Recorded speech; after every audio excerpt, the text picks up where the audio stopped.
Welcome, Chris Evans Radio. We are back with Little Dave, and the hottest topic on the market here is he just posted a video of doing 180s. So we talked about it last week, and then now you get the video evidence. My massage guy today said, God, your client Dave was slamming those 180s on. I was like, yep. Yeah. Yeah. How'd they feel when you sat back with them date the second time versus the first time? I actually sat back with them kind of funky. Oh, so the first time I did it, I have a weird mental block when it comes to rolling back with those. okay. Most of the times I try to do both at the same time. Right. And just roll back, and it's what happens. Yeah. And then today, that time I did the first one I just did, and then I went to the second one, and I was sitting like slightly askew on the bench. And I was like, fuck it, whatever, we're already here.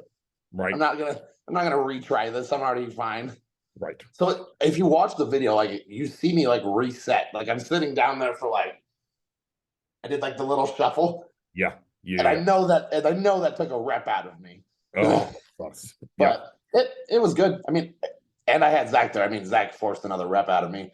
Right. So, but that's kind of one of the fun ones with that. It's like, technically, it's probably still slightly progressive overload. I'm just getting a longer pause at the bottom on rep 1. Yeah. Oh, you pre-exhausted the set. Yeah. I think that's a great point for everyone out there. Like when you sit back with them clean versus you struggle a little bit, that not only does that mess with you physically, like in my mind, taking strength away, but it fucks with your head, right? Because you're almost amping up for it, and you're like, okay, fucking roll this shit. It's heavy. It's not a big deal. I'm gonna get 8, 7, 6, whatever you were looking for. Mm-hmm. And then you go to sit back, and your mind goes from crushing that set to holy fuck, don't blow my shoulder off. Or at least that's what my brain is. Yeah. Exactly. I've dumped weights and fell on the floor before. I don't have it on camera, obviously. But I think one of the first times I ever set back with 145s, like I kicked the right one up so aggressively because I was so fired up that it shot me completely in the floor. Yeah. And I just ate the other dumbbell on my chest. It like landed on my shoulder and shot. It was fucking awful.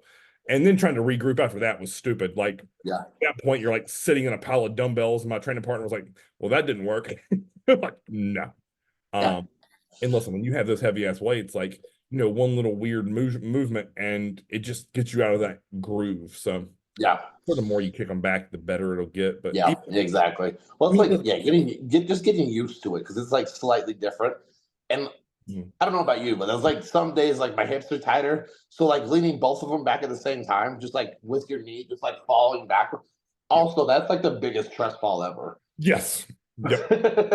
Like the 150s, that's 300 pounds you're just like leaning back with.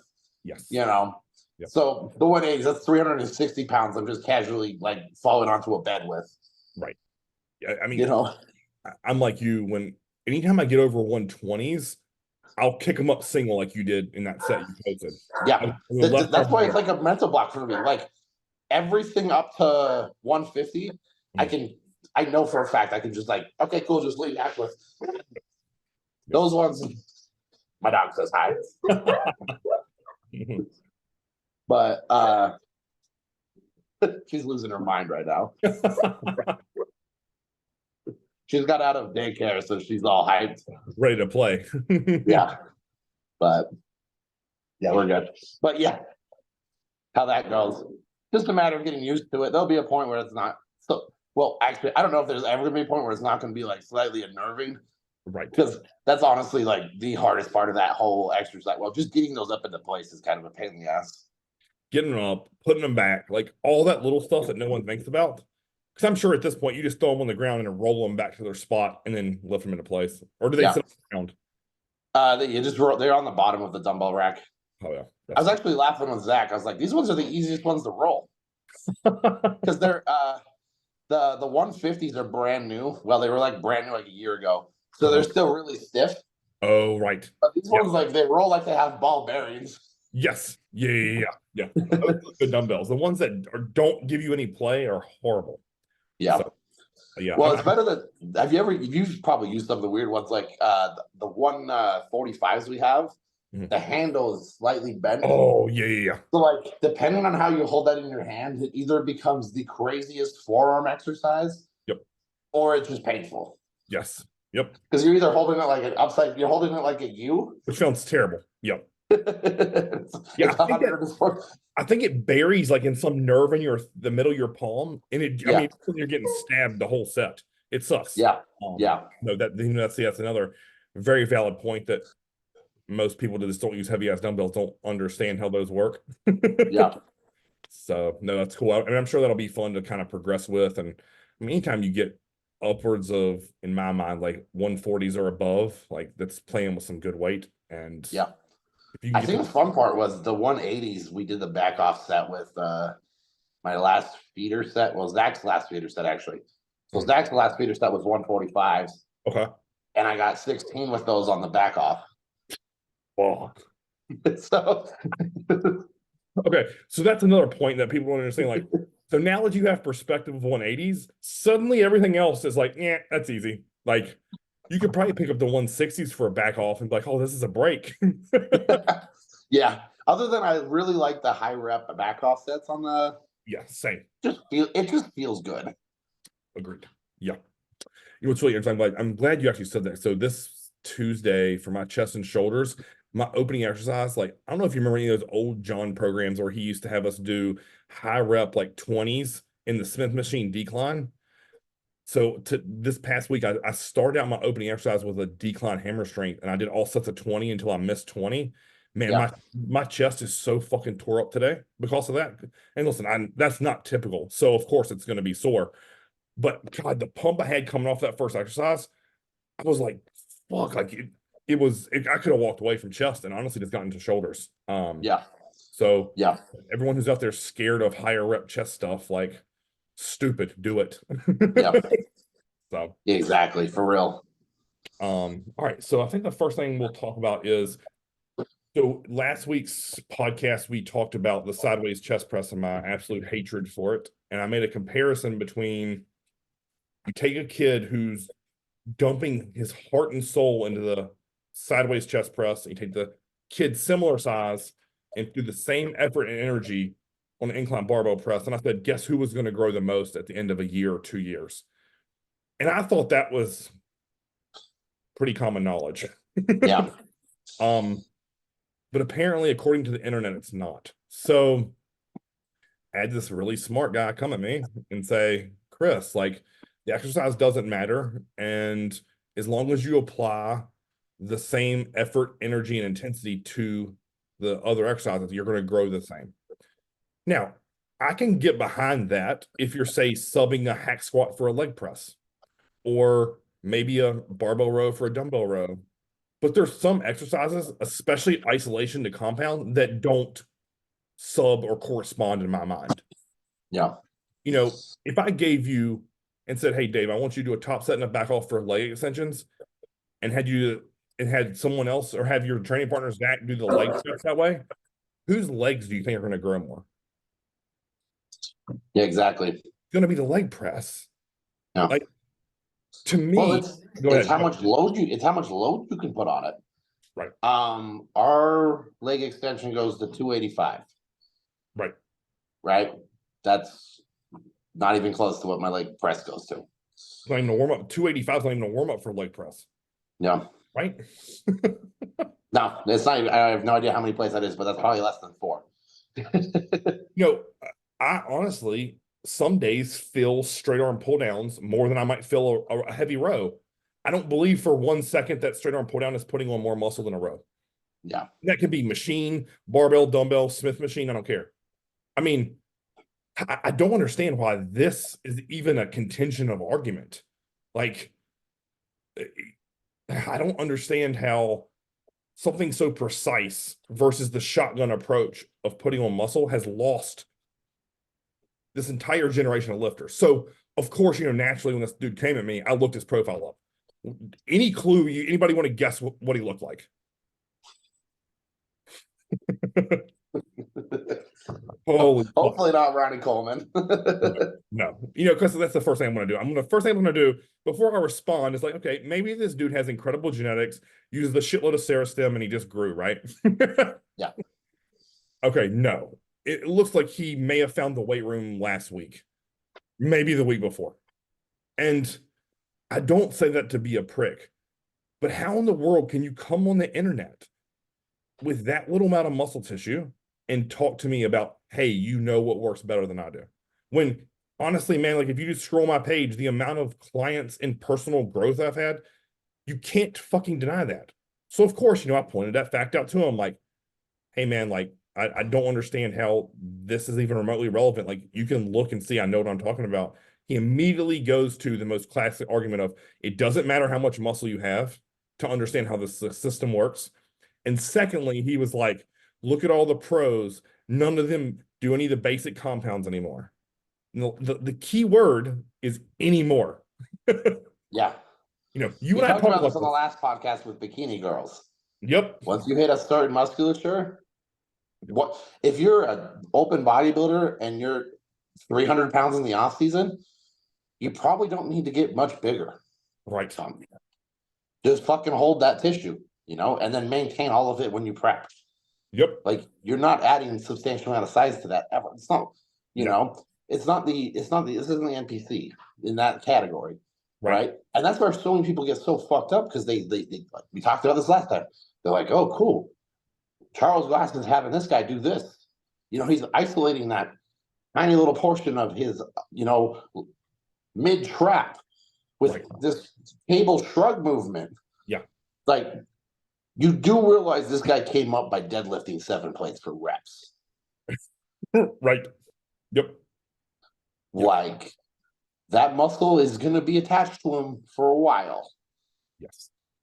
Until he stops training it. Right. Yeah. I think a lot of times like they'll even point to my videos, Chris, you don't squat anymore with a bar. You're right. I don't. And I haven't for a decade. But do you know how many times I had squatted up into that point? Just because I hadn't posted that shit on YouTube doesn't mean I haven't done it. Like, and I think that's where so many people like lose their mind is like, oh man, you have big legs. I don't need to squat.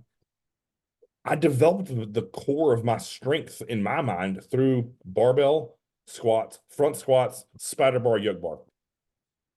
That's where the base of my lower body training came from. And that's in my mind where I learned how to push hard and really fight for reps, right? But no one sees that on the internet because I don't post it because I don't have any of those videos. And then he goes on. So I said that, right? And of course he goes into look at Hani. Look at Hani Rambod, the best coach in the world. He doesn't have any of his guys do the basic compounds. And I'm like, are you smoking fucking crack, bro? I was like, first of all, go look back and listen to Phil Heath. When he needed to grow his quads, Hani made him do 3 sets of 20 with 315 until he couldn't squat anymore. Any of Hani's guys, where they start chest with either hamstring incline or incline dumbbell press. And whatever they don't do, they do it in reverse. So if they start with hammer strength, they go to dumbbells next. They start with dumbbells, they go to hammer strength next. All of them, even Derek, who has one of the best backs in the world, maybe ever, guess what Hani has him do? Underhand barbell rows. The most basic back exercise. Oh, and by the way, do you remember that video of Seth when he was getting trained by Kevin Levrone and Hani? What do you make him do? Squats till he couldn't stand up. I was like, bro, don't come at me. I know bodybuilding history like the back of my fucking hand. Sorry, I've been around this shit for too long and I love it. Exactly. No response. Yeah. It's just delusion because honestly, everybody's just looking for an easy way to do it. Yeah. And it just happens to be bodybuilding and there's no easy route. Right. Yep. Like if there was an easy route, good coaches would have already found it. Yep. And they'd be charging thousands of dollars for it. Yep. Right. And I mean, we've seen some pretty crazy shit too. Like we've seen people come up like, go look at fucking Chris Bumstead. Yep.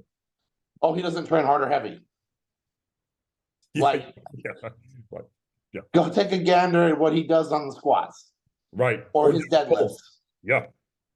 Yep. Hell, take a good look at James Hollinshead. Oh. He's 3 weeks out and he was just repping 6 plate deadlifts. He was doing those bent over rows with 4 plates Yeah. And I'm like, good God. I think he was beltless too. Yeah.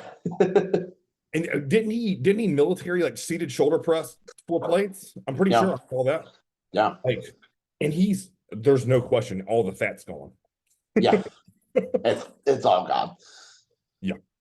And again, and you know what's funny? This guy's a coach, of course, right? Yeah. I always go back to the fucking blind leading the blind, right? I can only imagine what a training session with that looks like for his clients.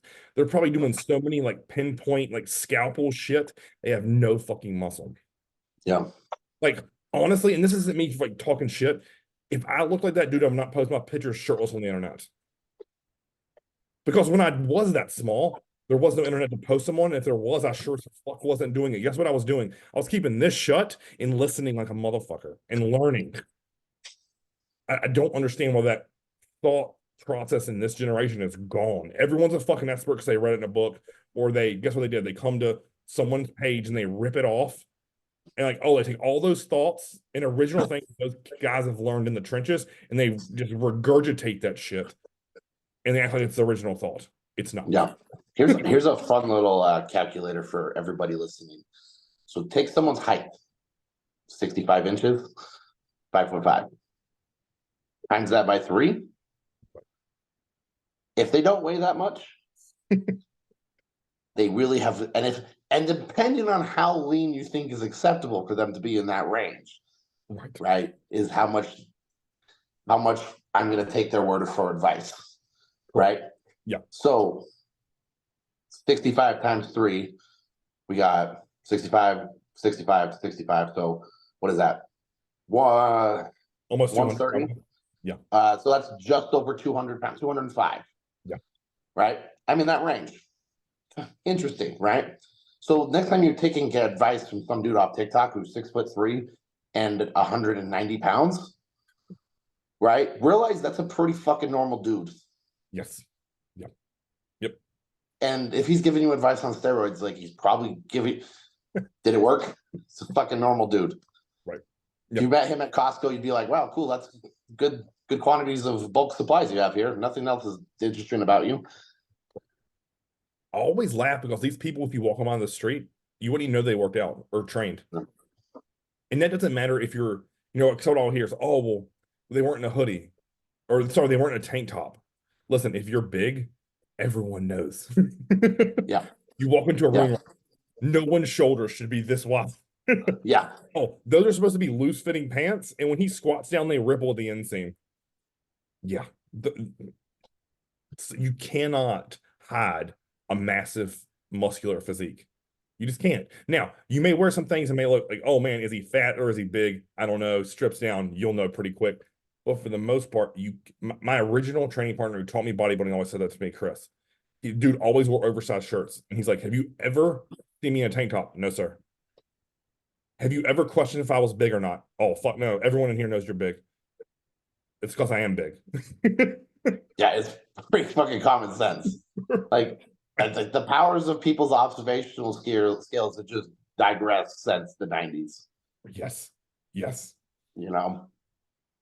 So, I think before we move on this topic, the one thing that we can't stress enough to you guys is you can't look at someone's singular program in that moment, what they're doing, and say, that's for me, if your physique doesn't mirror theirs or you're close, right? And I think that's the problem that we're in, is everyone sees these giant dudes. And listen, I was guilty of it because I saw the guys in Flex magazine and I was like, oh, awesome. That's what he does for legs. I want legs like that, like Branch. I'm going to go mirror that. The difference is people back in the early 2000s were still training their dick off as a pro for the most part. They weren't doing hyper isolation shit. They were doing more stuff that you see James or Ian used to do, right? It's just hard in your face training. Yeah. And I'm not saying that pros now don't train hard. It just tends to be a little bit different than what I grew up on with like Jay and Ronnie and Branch, right? It was just different. And I think now with the inclusion of like men's physique and classic, where those guys can't weigh above a certain thing, you're not going to see a lot of the heavy compound basics anymore. You're going to see much more pinpointed things. So yeah, because once they get the muscle, back to what we said before, yep, they're just altering where they sit. Yep. right? That's kind of where classic gets complicated with training wise, and that's why that if you're at your weight cap for classic, Yeah. right, as a pro, you can't get bigger and make without making something smaller. Correct. Yep. Right. So if your arms are too small, you're gonna have to take that from your lats or somewhere else, something what doesn't need it. And that's where that plays a role. Yep. And that's another thing. If you think about that too, if you're an NPC competitor and you have to cut weight like a jackass to make weight for classic, use your fucking mind. Yeah. Great. If everything still needs to improve. Right. Yes. Yes. Yep. That'd be like me trying to do classic. I'm obviously my weight cap's 165 for classic. I look like a bag of dicks at 165. Right. I have my bones weigh 165. Yes, your wrists alone, I think that, or 100. Yeah. Yeah, that's a whole. I have had two guys come to me. Well, one came back to me, another guy just started with me not too long ago, and they both were like, "Chris, like I want to make a run at classic," and I'm like, "Why?" Like, both of you have tons of muscle, but need more muscle. Why would you put a cap on it? Let's just grow. Like, let's just get big. Fuck classic. If you die down and you're within 5, I'll even maybe say 10 pounds, okay, maybe we give it a go. Yeah.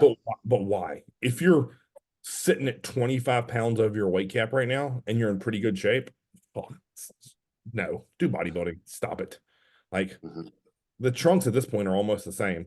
So yeah, it isn't like you're hiding your glutes like you could maybe in past classics, like the original classic shorts. So I don't know. Yeah, that's never made sense to me, but I don't know. Maybe it's because I'm not classic. Yeah, I guess that's probably true. Right. Right. It's always, I guess too, I've always thought about like, for me, it's bodybuilding. Like all of it's bodybuilding. Like, why would I want to say, oh, my weight cap is this? How about I just get huge and see what I look like? All right. Awesome. Yeah. Pretty simple there. Yeah. All right. So the next thing we just talked about men's bikini or fitness. No. One of those. It's pretty similar. Men's physique. Men's physique. I only say that because I don't honestly have never worked. I've worked with a good bit of physique, not recently, because I think I've weeded myself out with as much shit as I talk on the internet about it. But that whole Aaron Banks shit, thank God Joey Swole called his ass out. Like, there's so many things to touch on here, like that enrage me. And you and I already talked about a lot of this, but I think you said the most poignant one is, in what world would you ever film 3 plates on a hack squat? And oh, by the way, he was wrapping his knees. What the fuck? He was actually just wrapping his knees so he keeps his quad and calf dimensions the same. But sorry, I had to throw that in there. Okay, here's my initial reaction to you. I said, if that happened to me, I don't care what Mr. Olympian is. I'd kick over that fucking tripod and tell him to go compete in a real division. I don't care if you're Mr. Olympia. Listen, you aren't Mr. Olympia. You are the best men's physique in the world at one point. And anyone who is an entitled fucking prick like that deserves to have their tripod kicked over. Yeah. Like, well, I mean, like, all weights this aside, right? Other than like being my girlfriend can do 3 plates aside with ease. Different story. But if you start a set and you're actually in the set, you are not gonna be looking around you, wondering what's fucking happening on that side of the gym.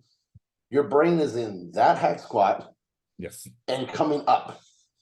Going down with control and coming up. Yep. The rest of the building can fucking be on fire, for Christ's sake. Yep. You should only be able to pay attention to that. And it's comical because it's just like, we obviously see your video, you're filming for views, right? You don't give a shit about legs, that's obvious. But like, bodybuilding isn't just social media. Yes. Bodybuilding is bodybuilding, and social media is social media. They're not the same. You know, so like going in there and saying, oh, I'm hardcore, gotta fucking make the grind happen. First off, that's, the dumbest fucking thing ever. And if you can legitimately stop your set 2 reps in or whatever, you're not going heavy enough. If you're not trying hard enough, Yep. To me too, here's my instant thought. If you're willing to stop your set, clearly the film is way more important than the actual set itself. Right? In what world? Let's say, for example, we were together, we set up my phone on a tripod, you kick back those 180s and my phone fell over. I'm not gonna be like, Dave, pump the brakes. Stop it. My phone's gone. Guess what? We're not getting that bitch on camera this week. Sorry. That's exactly why I didn't film it the first time I did it. Right. I was like, I have one person in this gym who's here to film, and he's going to spot my ass. There's no way he's not. He's going to get behind and make sure I don't rip my shoulders off when I lean back with this. Correct. Right. I do not give a shit about getting this on camera. I know I did it. Right. If I had actually pretty cool story, but Bronson filmed it the second time. He's the guy who owns the gym. Right. He was like, "Yep, this is fucking cool." Yes, it is. Yeah. That's, I always take pride in like when Dwayne spots me in his gym, because I'm always like, oh, at least I'm using the equipment right. Yeah, exactly. But I mean, that's why all these people walk around the gym entitled, because he's setting the example for that. Yeah. Stop it, bro. Like, you're in a public gym. I will always go back to this. If you want to train alone, buy your own facility, or go train at one of those influencer gyms where no one else is there and you rent the space out.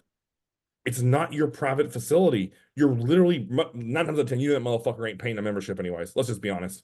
He's going there for free as long as he wears the fucking t-shirts, promotes it, and films in there, right? So let's stop trying to act like he pays a membership, because I saw people commenting that. Like, it's a joke. People want him to come in their gym to get traffic. Yeah.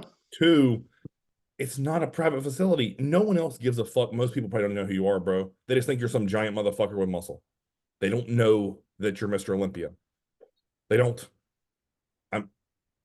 Honestly, I might walk by him and be like, fuck, I recognize that face somewhere. I would not know who he was. Would you? Yeah. No. I honestly didn't. I knew he was who he was, but I don't follow him. Right. No.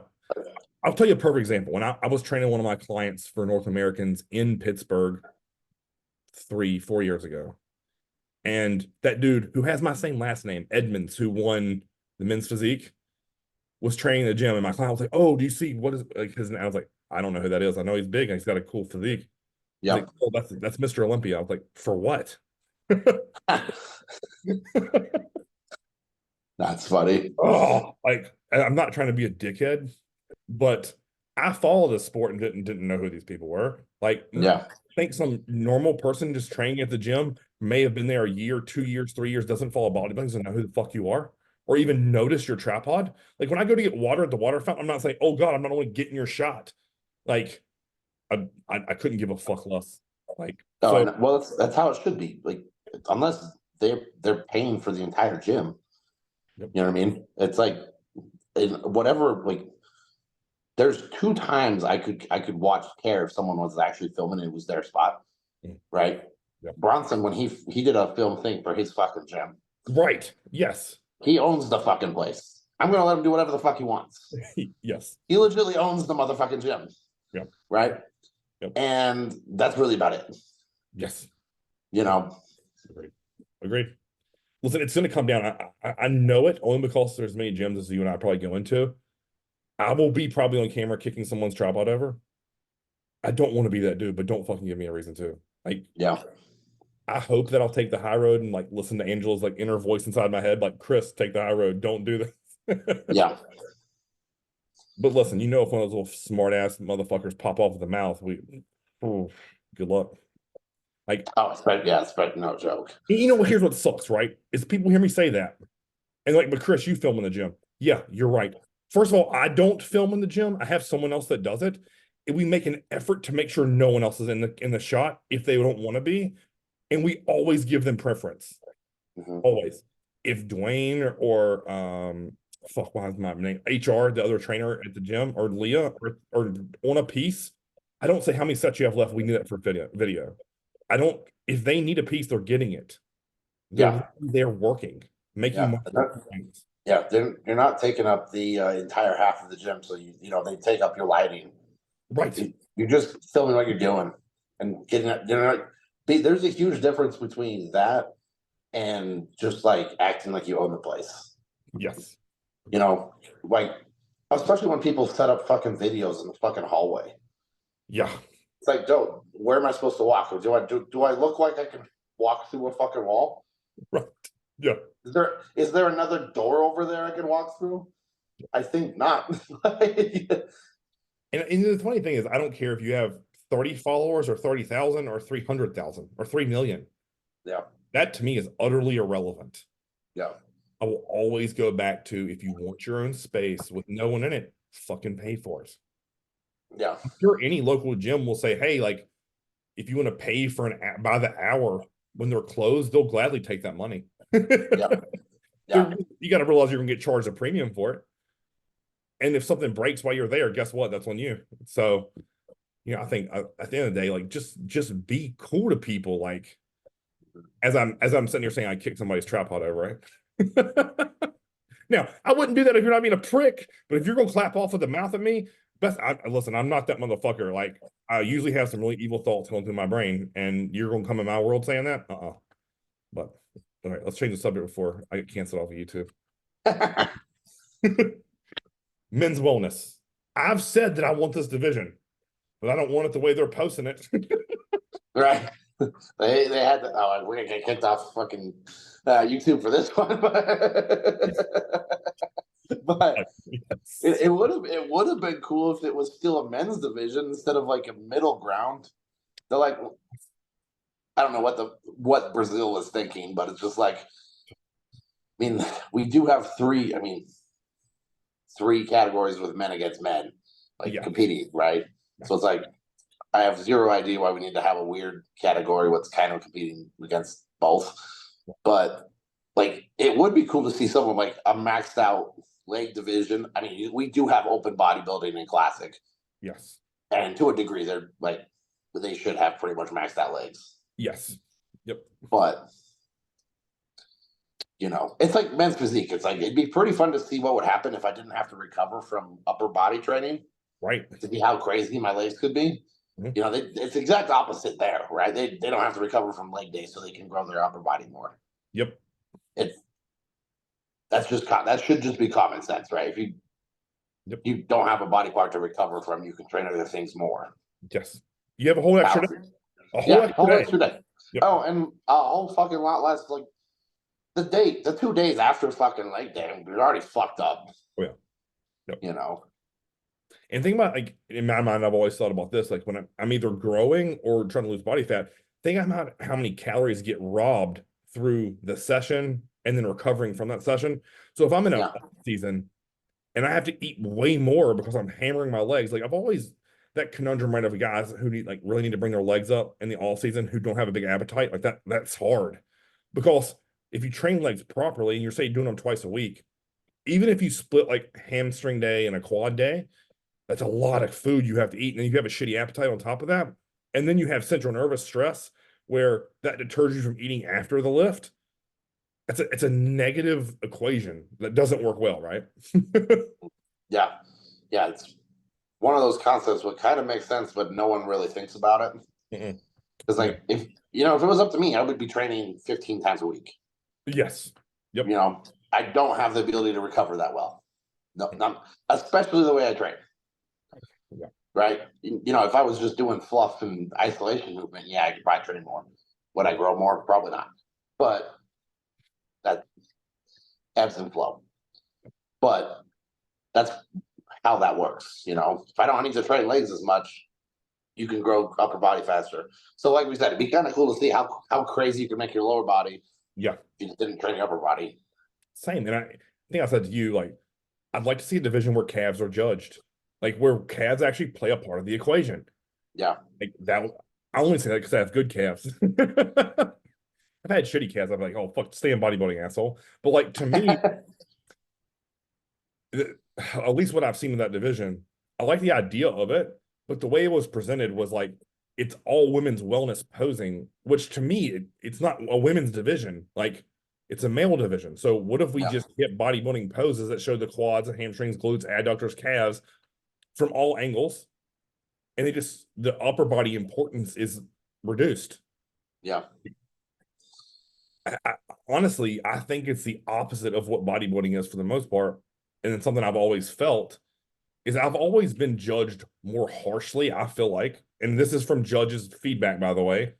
They always say, oh, Chris, your legs are too blown out and they don't match your upper body. For years, I battled that. And then now what do I hear? Oh, well, your legs and shoulders and chest are too blown out and it's better than your back. I'm like, okay, how does this equation make sense, right? Like, so you're telling me I destroy a dude from the entire lower body and from the front and the side, but then I lose 2 back shots, maybe argue a third of the quarter turns, and I lose an overall. How does that math work? I don't understand. So it's one of those things, like I always will say, like, and I even had a head judge of Virginia tell me this. He's like, all day long, a better back will beat a better lower body. And I'm like, that's 1 muscle versus 3. I don't understand that. Again, that math doesn't work for me. Yeah, I've never understood that either. So to me, I'm like, what if you just made a division that would just flip that thought process? So now you place more emphasis on how well developed your legs are in comparison to someone else. You'd still do all the same shots. Like you could still do front double, side chest, back double, back relax. You just place more preference. Because I mean, think about it. Wellness to me is just bikini, but they're allowing more muscle and better developed quads and hamstrings. Same shit. Same poses for the most part. So I don't know. That's kind of my thoughts on it. I'd like to see it. Do I think it's a necessity? No. I'm sure as hell can tell you I would never compete in it if I have to have rhinestones on my suit and I have to wear a thong. I'm not going to do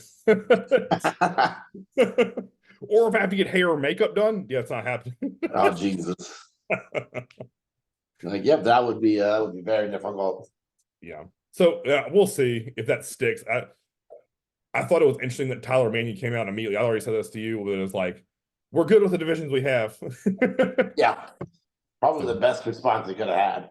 Right. And I mean, it's really interesting if we're talking like purely numbers wise.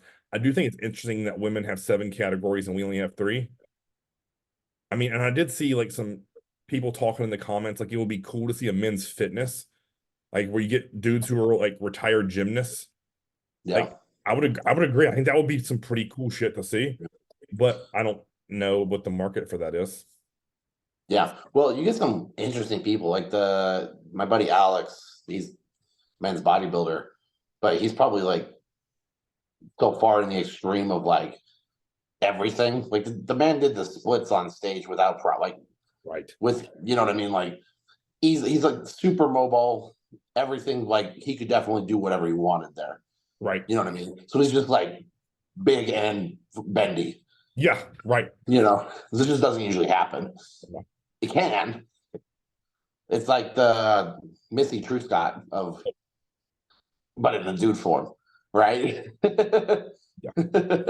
Just jacked, but also like able to do backflips. Yeah, wild. I mean, I don't know if you remember those old original videos of Antoine on Animal and Universal where he was doing all those crazy flips with Juji, right? Yeah. Just it's that doesn't make sense to me because I don't know how to do that stuff. Yeah. But I think it's cool when you watch a dude who's jacked who can do all those flips and somersaults and splits and shit. Like, I don't know. Again, I don't know what the market is for that, but I think that probably has a better chance than this new divisions are trying to push, or maybe they're trying to start. So I don't know. We'll see.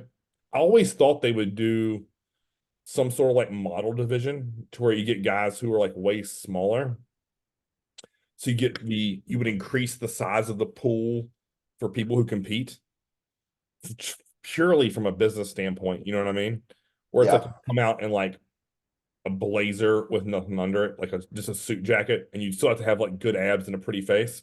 Yeah. I'm surprised they don't have that. And that way they get, guys who are smaller, like much smaller, but you could still get a whole nother group of men who, have good physiques. It's just not big and muscly, Mm-hmm. So yeah, it's kind of interesting to think about it because like how things progress, like men's physique, like even the time the last like 10 years ago, men's physique was like, this dude looks the best in board shorts. Like if you would see this dude at the beach, kind of physique, like you're like, oh, this dude's like he's in shape. Versus like now men's physique, you got like some dudes with like open bodybuilder shoulders and arms, and then just women's bikini waist, and And it's, as a business standpoint, I mean, it's like now you got people who have to be like work a lot longer just to compete at the entry level classes. Yeah. I mean, that dude, what's his name? Ron Terry. Yeah. Incredible physique. And you can see, like, I think by them selecting him to win, like they're saying, hey, like, we don't want these big blown out physiques anymore. We want a little bit more. And what's funny is people might look at him now and be like, oh, that's obtainable, which is laughable, right? Yeah. Because he's still got a good clip of muscle and he's like peeled out of his mind. And then you mix in like he has incredible looks and good hair. So it's like, could you really beat him? Probably not. Yeah. So, yeah, I don't know if we need another division, but the idea, I do think it's funny that you and I used to joke around about men's wellness, and now they're maybe going to have one. So, yeah. Yeah. Except neither of us want to compete in it if it's anything like it is now. Yeah, 100%. That's a hard pass. We're like, wow, we got screwed out of this one. Right. Like I thought there was a division for us. Nope. All right, you guys just have to grow your upper bodies more. All right, cool. Thanks.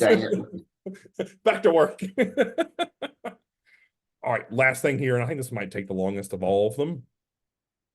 But I got asked a good question. It's like, Chris, what's your opinion on shakes? Like protein shakes. And I think as a whole, I will always live and die by this now.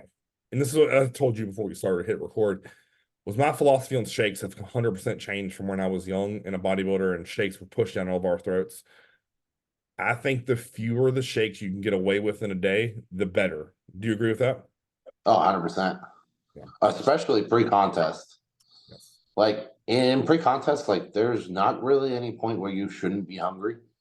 Agreed. Like that's where we can use them like to our advantage now, because it's like, so we can get food in easier. However, it's not exactly, we went over this, it's not exactly the same. No. Like there's a pretty big difference between cooked chicken and whey isolate. Yep. You know, and it's both of them are food. And whey is great, and it gets marketed like it's better than chicken. Agreed. But in reality, it's just more convenient than chicken. Correct. You know, like you could leave that shit in your car and you're like, cool, I've got, you know, the equivalent of if you have a 5-pound thing of whey in your car, you know, that's 60 25-gram scoops. So that's 30 meals. Yep. Like you left 30 meals in your car of chicken and rice, it's gonna go fucking bad. You know? Yeah. Yeah. So it's just convenience, you know, but like, and yeah, I'd much rather have someone drink a shake than miss a meal.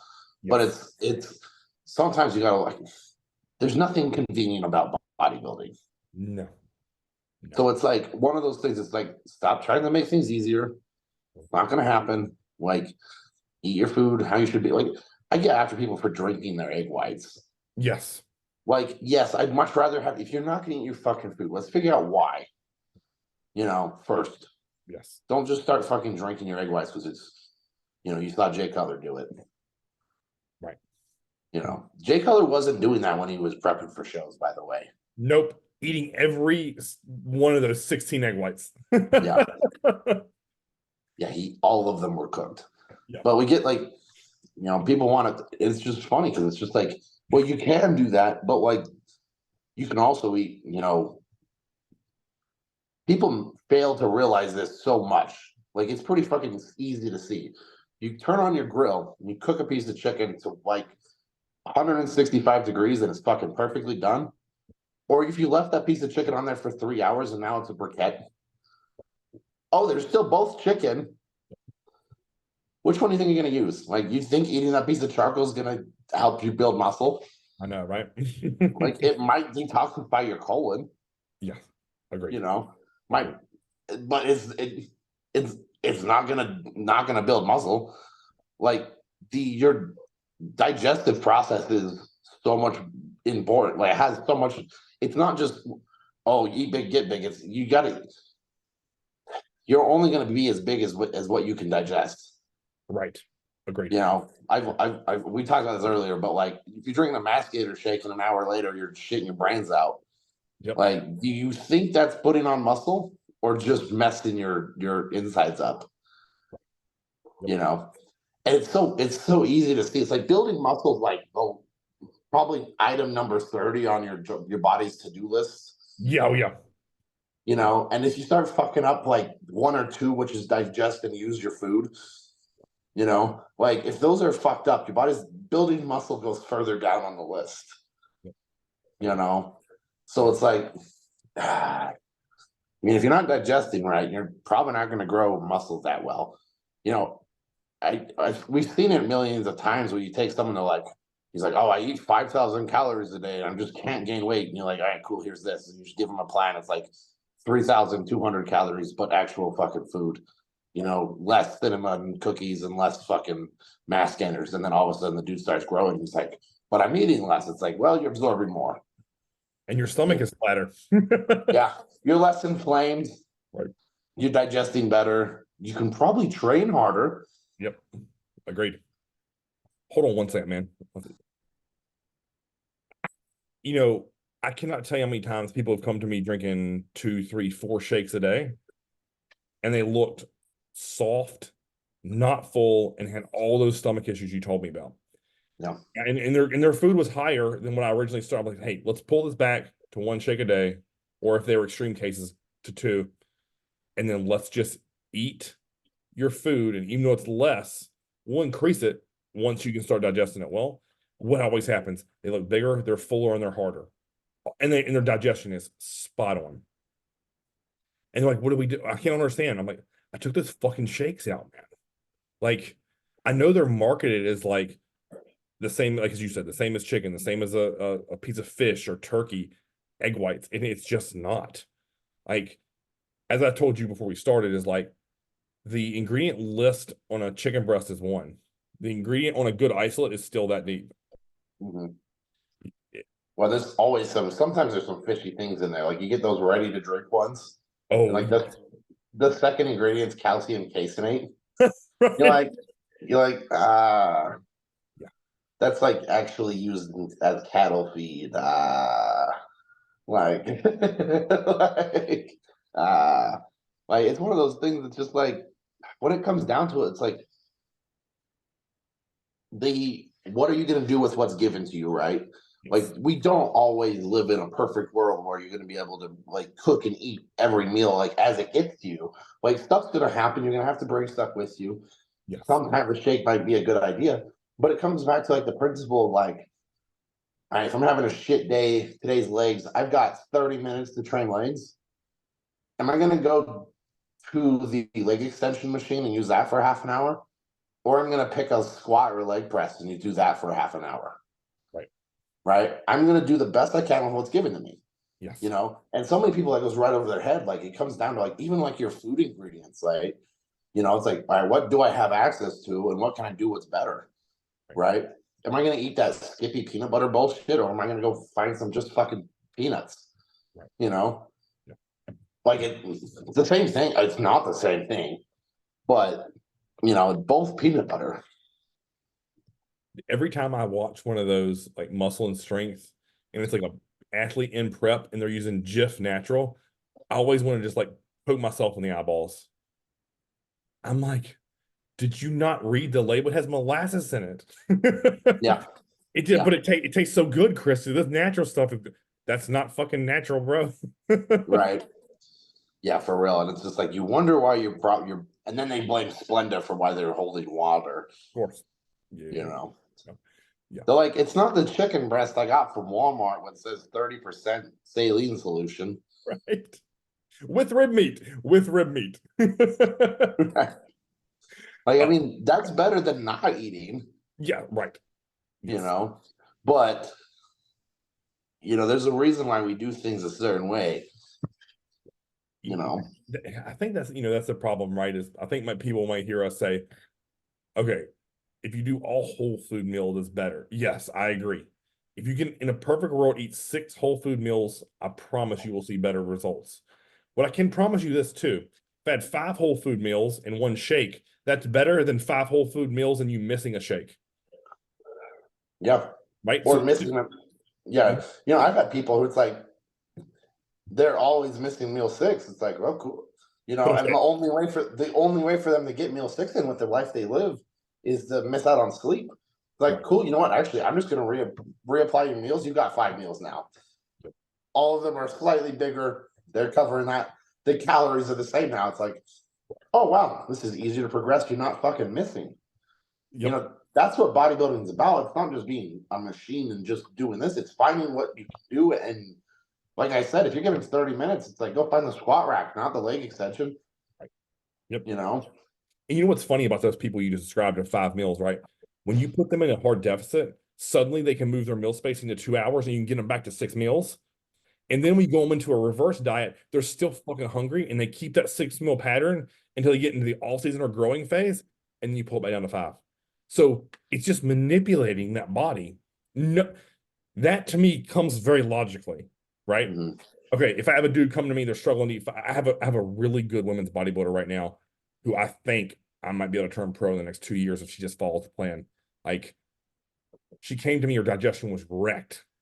I started her on 4 meals because that's all she could get down. And it was 3 meals and 1 shake.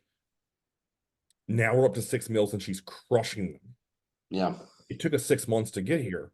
Yeah. But I knew in my heart, like, hey, just be patient, take a deep breath. We're not going to do much of these Franken foods or whatever that you called them, because that was genius. We're going to eat real food and give you 1 shake post lift. Yeah. If I'm only eating 4, I don't care. I want 3 meals and 1 shake, and then tell me when you're ravenous. And we just progressing. Now she's eating 6 meals, all of them whole food. Easy. It took us 6 months.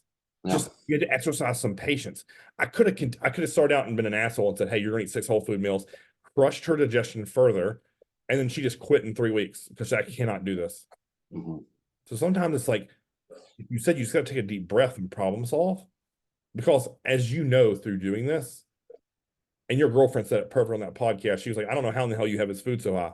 It didn't start that way. We didn't. If I'd have taken your original update and said, man, if you want to grow to 230 pounds with shredded glutes, you have to eat this food, you'd be like, oh, fuck. How long would you have been able to maintain that without wrecking your digestion? Oh, yeah. Good guess. Probably like 3 weeks. You'd come back and say, I've been throwing up after every workout. Yeah, no shit. I bet you have. Like, sometimes you have to take a deep breath and realize, like, hey, it took us 7 years to get here. Yeah. So, exactly. Same thing with training. Yes. You know, I did not wake up day one do the 180s. No. Like I've spent, I could probably say I've spent 150 weeks doing the 150s. Yes. That's, you know what I mean? Like, yep. That's, and everything before that. Right. You know? Right. You know, to touch back on a previous podcast topic that we said is, how do you grow so well? Because I had someone ask me on that when I shared your 180 video, Chris, what are you having him do to get him to do that? And legit, these are my response. This is the only dude I've ever had that's been with me for 7 years and has always listened. And that's the fucking truth. I've had a lot of guys go 3 years, 4 years, 5 years. I've even had one that's gone 6 and done really, really well. No one's ever went as long as you have with me and followed it, and not had periods where you fell off for 3 months and came back and said, hey, bro, like, I'm ready to start again. Not missing once in 7 years. Like, that's the secret. Like,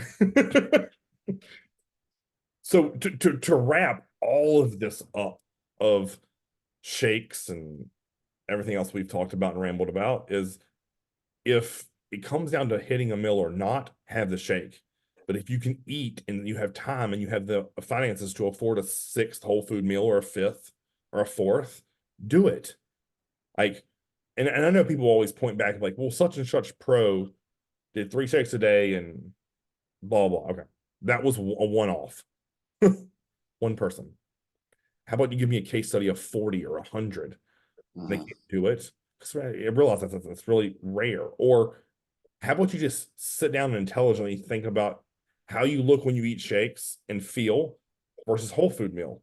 And as I said to you before we started this, I feel and look noticeably different with the more whole food meals I eat. And I've had in my career, like when I worked with Shelby, I told you this. When I worked with Shelby, he was doing 3 whole food meals, 3 shakes, and I worked at a gym, so I was like, all right, that's easy. I'll eat before work, I'll eat after work, and I'll eat lunch. And then the rest of those meals in between will be shakes. Easy. Easy meals.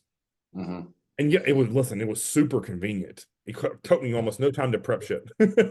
Yeah. We had a fancy blend, one of those NutriBullet, like commercial grade blenders at the front of the gym. I'd go up there, I'd throw in my Ziploc bag of whatever the fuck was in it. So it was whey or whey isolate, it was oats, or it was cream of rice, nut butter, nuts, olive oil, fruit, ice, blend, chug, and I can do that and train people. Super easy. But I don't think that was I know that wasn't one of my best looks ever when I was doing that. And I worked such crazy hours. I don't know if that's why I didn't feel as good or perform as well, but I know that when I kicked back to 4 and eventually 5, and then when I got into prep, I was eating full 6, I felt, looked, and performed better. And I learned that in my mid-20s. And then I just applied this. So each year I've gotten better at bodybuilding. I found like, hey, let's try to go this whole all season and only have 1 shake. Awesome. Next thing you know, growing like a weed. Weird, right? Well, it's funny too. It's like if you ever get into prep and you have like a protein shake in there, you're hungry in an hour. Oh yeah, easily. You're like, why is this? Right? Did I digest it and use it, or did it get digested and used differently? Right? Yep. You know, and it's like that can be a good thing or a bad thing. Do you want to be starving an hour after you eat or is there a time where it's a good idea to be starving after you eat? Cool. Yeah. For me, my meal 5 post training is usually a shake. Right. And then an hour and a half after that, I'm eating a meal and I'm going the fuck to bed. Right. It's a little bit easier than waiting 2.5, 3 hours and then going to bed. Yep. Getting a little bit more sleep. Yeah. And that produces more growth. Yeah. So it's all like cyclical to me. Yeah. That. And as I think you and I've said before, like you can train your body to do incredible things. I don't think eating 5 whole food meals in 1 shake is all that challenging, but it does take time. And it's a learning curve, right? Some people can do it quicker than others. Sometimes you have to learn how to prepare your meals right in order to make them palatable. And I think that's what people like, they miss is they're like shakes are sweet. So that goes down easy. Why can't you make your whole food meal taste sweet? You could put Splenda and cinnamon and all those fucking seasonings and sauces on chicken and rice and make it sweet if you wanted to. You put some sugar-free syrup on there. I mean, in the all season, of course. Yeah. Or just eat the chicken that's savory and then have a bowl of Gaines with almond butter. That's a fucking dessert right there. Yeah, exactly. So I don't know. I get that they're convenient, but I think a lot of people rely on them out of laziness. Yeah. Or they just don't give a fuck or know better. And then they come to you and say, why am I not growing? Or why is my digestion screwed up? Or why am I always bloated? Or why do I look soft? It's a common thing that a lot of people will ask me. They'll say, why does so-and-so that you train always look hard? I don't think it's genetics. I think it comes down to hard training, doing your cardio regularly, and eating whole food meals. Yeah. Well, bodybuilding is a combination of doing inconvenient things over and over again. Oh, yeah. Like, do you think it's convenient to train legs and then the next day it's fucking hard to walk? Right? Do you think it's convenient that if I did everything that was convenient for me, I probably would make 0 progress. Right. Right? Yeah. It's how many things can I do that are inconvenient, what I can keep doing. Right. Yeah. Right? Yep. Into a point of progression. Yeah. Oh, yeah. And then what can I keep adding to that list of slightly inconvenient things? Right? That's like how muscle's built. Your body's like, well, that workout was fucking inconvenient. Right. Yeah. Now I have to grow. Yeah. Your body doesn't want to fucking build muscle. Yeah. How do you think it's going to happen, right? It's like, well, we happen to have a lot of good building blocks of protein, and we have the carbs, and we have energy, and we have this fucking thing what happens on Tuesday, which just is horrendous. Right. Yeah. It's like maybe we could try to make this less horrendous by remodeling ourselves. You know, that your body does not know it wants you. It does not know you are a bodybuilder. No. Right? It just knows fucking the things are difficult and you're giving it plenty of food or less food. Yeah. Yep. You know what's really interesting is, so I'd been training with Chris on Friday for lower body, and I finally got to the point, like, we had hit that VMO so aggressively. I was like, all right, it's time to switch to my glutes. So on Friday we did nothing. It was, well, the pads never came off of my glutes or my hamstrings. And I'm not exaggerating. It hurt to like physically touch or sit down for 4 days, and they're still sore today. Today's day 7. Like, they're fucking awfully, like, miserable sore. Like, specifically my glutes. Like, I don't think they've ever been this sore my entire life. And I messaged him this morning. I was like, man, I was like, if I don't get some soreness gone by tomorrow, we're gonna have to smash my quads with that newbie tomorrow. And he's like, why? I'm like, he's like, are you still sore? I'm like, fuck, man, yes. I was like, they are crazy. So I said, I got off cardio this morning, did my stretches. They were so tight, like that deep soreness. And he's like, fuck, man, that's been 7 days. I'm like, yep, we fucking hammered them. Yep. Like, as you to prove your point, right? My body has to change. Like, oh, he's gonna come at him again. It's 7 days. We better figure out a way. And that way is gonna probably is either gonna be build more tissue or right? Learn how to recover better, or both. Yeah. So, man, I think we've adequately covered all 4 topics. And you know, I think that was what, an hour and a half, maybe. So yeah, easy. I'm gonna wrap up with this. And it's just respect the people in the gym around you, respect the ones that did it well before us, and set up the young kids around us to be better, right? I mean, I think everyone hears me bitch and moan about the broccoli head kids and the cross earrings and this new generation of lifters. I just want them to know and learn that what they're doing is very ineffective. And if they just came to the dark side where all us old meathead dinosaurs are, they grow and progress way faster than their friends. And then they'll take that back and teach their buddies. Yeah. And as you just finished saying, the hard way will always work. It's just hard. Yeah. That's why I think you and I still progress every week. And it's because we've come to terms with that and realize that we choose it. And there's going to be meals that we don't want to eat. There's going to be sets that give us anxiety. Yeah. Dude, there's meals that give me anxiety. Right. We just went through this with you. Yeah.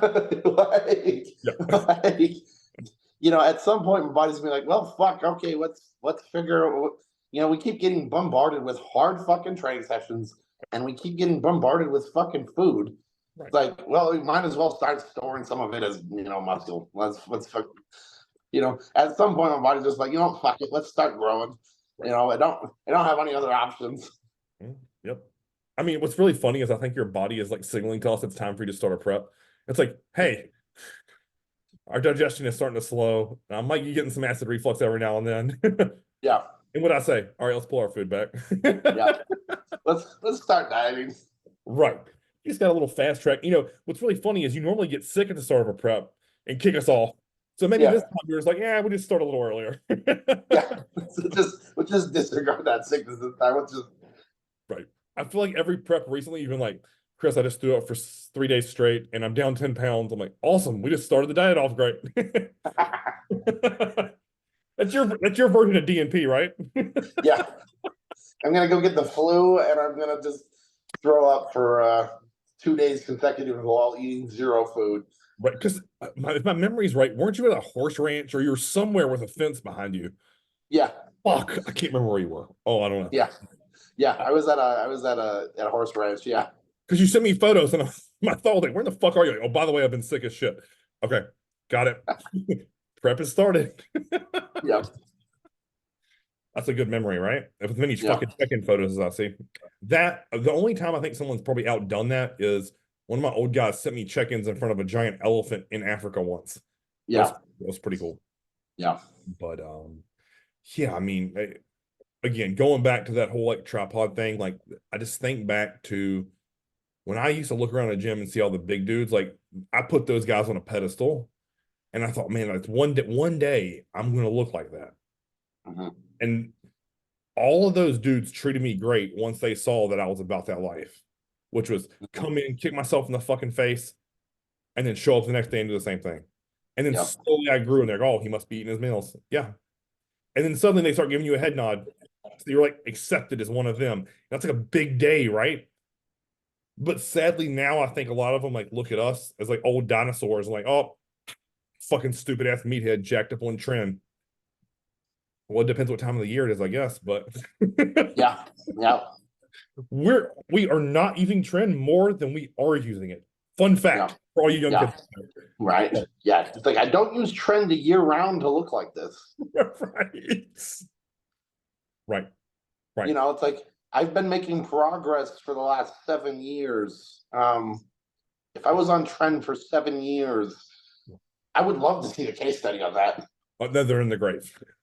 Yeah. I'm not dead. Right. Oh, listen, you would have the worst insomnia, right? You would have like, I haven't slept for 6 weeks. Yeah. You'd be sweating chronically, and you would be like punching hole. There'd be no like probably wall space that didn't have a hole in it if it was 7 years straight of trend. But dear God, yeah, it's really it. But I think that's where we've devolved to, is hyper specialized scientists, or everyone just think we're jacked up on drugs and that's the secret. And sadly, it's neither one of those. Like, I honestly think it's funny because I will progress on drugs or off drugs. Yes. Because my training and diet stay dialed in. Yeah.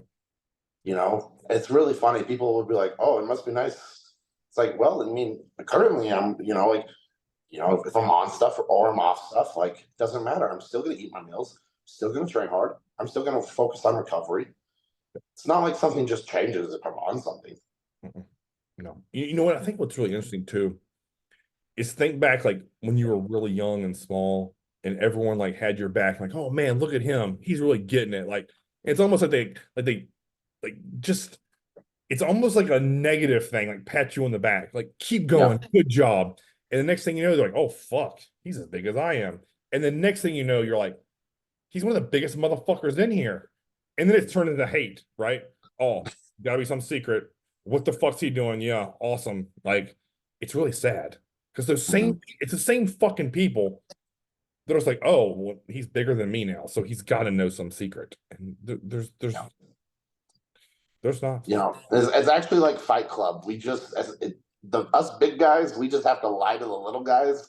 We will just lie to you and tell you we never divert from our plan.